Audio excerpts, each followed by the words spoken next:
Martili. Ayaw nang gara-gara ra. Kay gausik-usik na kagpamasahin.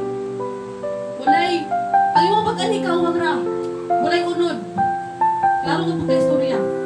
O na mga igsuon, sa buwan ko, ato ang himay-himayon sa kadaghan kung sa imong purpose na nagdikang kapaingon dinhi, nga nang napagamit ka sa Ginoo. Kung sa man ay imong motibo igsuon, klaruhan ginagmayo.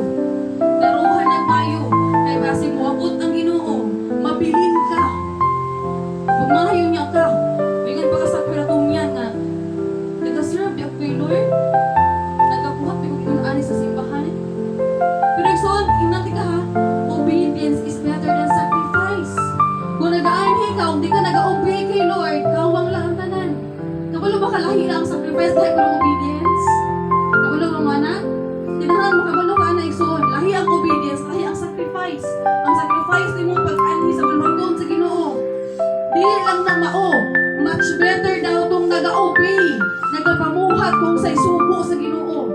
Kapag puhan sa inner na to, much better na nag-obey ka sa Ginoo kaysa naghahatag ka sa imong gusto pero wala ka nagbago.